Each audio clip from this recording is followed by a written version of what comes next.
ಚಿಕ್ಕಬಳ್ಳಾಪುರ ಲೋಕಸಭಾ ಅಖಾಡದಲ್ಲಿ ಕಾಂಗ್ರೆಸ್ ಅಭ್ಯರ್ಥಿ ರಕ್ಷಾ ರಾಮಯ್ಯ ಕೂಡ ಭರ್ಜರಿ ಪ್ರಚಾರದಲ್ಲಿ ನಿರತರಾಗಿದ್ದಾರೆ. ರೋಡ್ ಶೋ ಮೂಲಕ ಕಾಂಗ್ರೆಸ್ ಅಭ್ಯರ್ಥಿ ಮತ ಶಿಕಾರಿಯನ್ನ ಮಾಡುತ್ತಿದ್ದಾರೆ. ದೊಡ್ಡಬಳ್ಳಾಪುರ ನಗರ ವ್ಯಾಪ್ತಿಯಲ್ಲಿ ರಕ್ಷಾ ರಾಮಯ್ಯ ಪ್ರಚಾರವನ್ನ ಮಾಡಿದ್ರು. ಈ ಸಂದರ್ಭದಲ್ಲಿ ರಕ್ಷಾ ರಾಮಯ್ಯ ಅವರಿಗೆ ಮಾಜಿ ಶಾಸಕ ವೆಂಕಟರಮಣಯ್ಯ ಅವರು ಸಾಥ್ ಕೊಟ್ಟರು. ಕಾರ್ಯಕರ್ತರ ಉತ್ಸಾಹವನ್ನ ಕಂಡು ರಕ್ಷಾ ರಾಮಯ್ಯ ಫುಲ್ ಖುಷಿಯಾದರು.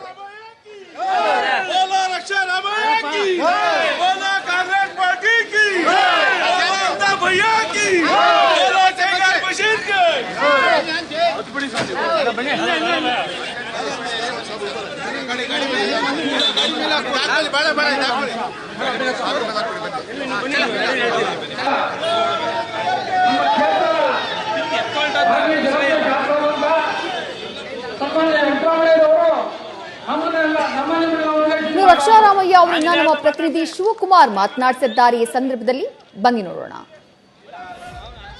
ಚಿಕ್ಕಬಳ್ಳಾಪುರ ಲೋಕಸಭಾ ಕ್ಷೇತ್ರದ ಕಾಂಗ್ರೆಸ್ ಅಭ್ಯರ್ಥಿ ರಕ್ಷಾ ರಾಮಯ್ಯ ಅವರು ಭರ್ಜರಿ ಪ್ರಚಾರವನ್ನ ಮಾಡ್ತಿದ್ದಾರೆ. ಇವತ್ತು ಅವರು ದೊಡ್ಡಬಳ್ಳಾಪುರದಲ್ಲಿ ಮತಯಾಚನೆ ಮಾಡ್ತಿದ್ದಾರೆ. ನಮ್ಮ ಜೊತೆ ಇದ್ದಾರೆ, ಮಾತಾಡ್ಸಿ ಹೋಗ್ತೀನಿ. ಸರ್, ಕ್ಯಾಂಪೇನ್ ಮಾಡ್ತಾ ಇದ್ದಾರೆ, ಎಲ್ಲ ಕಡೆ ಭರ್ಜರಿ ರೆಸ್ಪಾನ್ಸ್ ಇದೆ, ಏನು ಹೇಳ್ತೀರಾ ಸರ್? ಕಾಂಗ್ರೆಸ್ ಪಕ್ಷದ ಮೇಲೆ ಇರುವ ನಂಬಿಕೆ, ವಿಶ್ವಾಸ ಇವಾಗ ನಮ್ಮ ರಾಜ್ಯ ಸರ್ಕಾರದ ಮೇಲೆ ಕೇಂದ್ರದಲ್ಲೂ ಅತಿ ಹೆಚ್ಚಾಗಿ ಇನ್ಕ್ರೀಸ್ ಆಗಿದೆ. ನಮ್ಮ ಕಾಂಗ್ರೆಸ್ ಪಕ್ಷದ ಕೇಂದ್ರದ ಪ್ರಣಾಳಿಕೆಗಳು ಜನರಿಗೆ ಅತಿ ಅವಶ್ಯಕವಾಗಿ ಇವಾಗ ಬೇಕಾಗಿದೆ.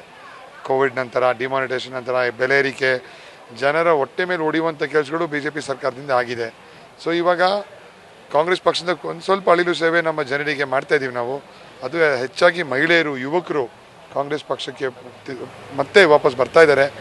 ಈಗ ಇದನ್ನು ನೋಡಿ ಎಲ್ಲ ಕಾರ್ಯಕ್ರಮಗಳಲ್ಲೂ ಬಹುತೇಕ ನಮ್ಮ ಸಂಖ್ಯೆ ಕಾಂಗ್ರೆಸ್ ಪಕ್ಷಕ್ಕೆ ಬೆಂಬಲ ನೀಡುವಂತೆ ತಯಾರಿಯಾಗಿದ್ದಾರೆ.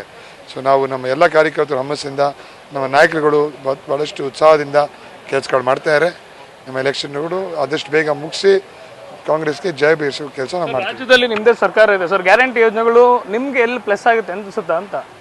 100ಕ್ಕೆ ನಡೆಯುವ ಮನೆಗೆ 8,500, 8ರಿಂದ 8,500 ಉಚಿತ ಎಲೆಕ್ಟ್ರಿಸಿಟಿ, ಉಚಿತ ರೈಸು, ಉಚಿತ ಬಸ್ ಟ್ರಾವೆಲು ಮಹಿಳೆಯರಿಗೆ.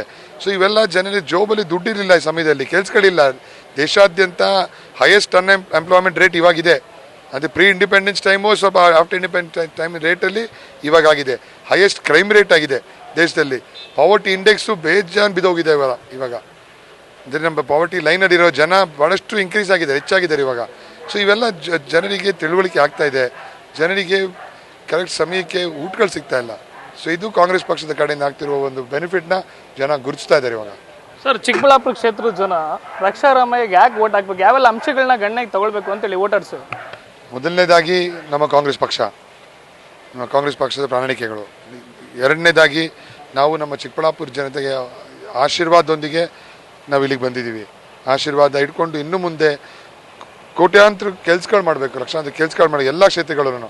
ಫಾರ್ ಎಕ್ಸಾಂಪಲ್ ನಮ್ಮ ದೊಡ್ಡಬಳ್ಳಾಪುರ, ಹೊಸಕೋಟೆ, ನೆಲಮಂಗಲ ಮೆಟ್ರೋಗಳು ಬರಬೇಕು.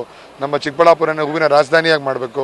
ನಮ್ಮ ಚಿಕ್ಕಬಳ್ಳಾಪುರವನ್ನು 100% ಲಿಟ್ರೇಟ್ ಪಾರ್ಲಿಮೆಂಟ್ ಆಗಿ ಮಾಡಬೇಕು. ಭಾಳಷ್ಟು ರೀಜನ್ಗಳಲ್ಲಿ ಎಜುಕೇಷನ್, ಫಿಮೇಲ್ ಲಿಟ್ರಸಿ ರೇಟು ಇವೆಲ್ಲ ಕಮ್ಮಿ ಇದೆ ಇಲ್ಲಿ. ಸೊ ಅದನ್ನು ಹೆಚ್ಚಾಗಿ ಅವೇರ್ನೆಸ್ ಕ್ಯಾಂಪೇನ್ಗಳು ಮಾಡಿ ಜನರಿಗೆ ಕೆಲಸ ಮಾಡುವಂತೆ ನಾವು ರೆಡಿ ಮಾಡ್ಕೊಬೇಕು. ನಾವು ಈ ಕಾನ್ಸ್ಟಿಟ್ಯೂನ್ಸಿಲಿ ಹಿಂದೆ ವೀರಪ್ಪ ಮೊಯ್ಲಿ ಸಾಹೇಬರು, ಜಾಲಪ್ಪನವರು ಎಲ್ಲರೂ ರೆಪ್ರೆಸೆಂಟ್ ಮಾಡಿದ್ರು. ಆದರೆ ಈಗ ನಿಮ್ಮದೇ ಪಕ್ಷದಲ್ಲಿ 2 ಸಲ MLA ಆಗಿದೆ ಅಂತ ಸುಧಾಕರ್ ನಿಮ್ಗೆ ಆಪೋಸಿಟ್ ಕ್ಯಾಂಡಿಡೇಟ್ ಆಗಿದ್ದಾರೆ, ಏನು ಹೇಳ್ತೀರಿ ಸರ್? ನಮ್ಮ ವೆಂಕಟರಮಣಪ್ಪ ಸಾಹೇಬರು ಹೈಯೆಸ್ಟ್ ಕೆಲಸಗಳು, ಅನುದಾನಗಳು ದೊಡ್ಡಬಳ್ಳಾಪುರಕ್ಕೆ ತಂದಿದ್ದಾರೆ. ವೀರಪ್ಪ ಮೊಯ್ಲಿ ಸಾಹೇಬರ ಮಹಾ ಪ್ರಾಜೆಕ್ಟ್ಗಳಿರ್ಬೋದು, ಇವತ್ತು ಎತ್ತಿನಹೊಳೆ ಪ್ರಾಜೆಕ್ಟು ಮತ್ತು ಎಲ್ಲ ಪ್ರಾಜೆಕ್ಟ್ಗಳು ಜನರ ನೆರವಿಗೆ ಇವತ್ತು ಒಂದು ಆಶೀರ್ವಾದ ಆಗ್ತಾ ಇದೆ. ಅದು ಈ ಕಾರ್ಯಕ್ರಮಗಳು ಯಾರೇ ಬರಲಿ ಕಾಂಗ್ರೆಸ್ ಪಕ್ಷದ ಕಡೆ ಆಗಿ. ಇವತ್ತು ದೊಡ್ಡಬಳ್ಳಾಪುರ ಟೆಕ್ಸ್ಟೈಲ್ ಪಾರ್ಕು, ಈ ಪಾರ್ಕು ಲಕ್ಷಾಂತರ ಮಹಿಳೆಯರಿಗೆ ಕೆಲಸ ಕೊಡ್ತಾ ಇದೆ. ಇದು ಅದು ಜನರಿಗೆ ಗೊತ್ತಿದೆ. ಇಂಥ ಕಾರ್ಯಕ್ರಮಗಳಾಗಬೇಕು.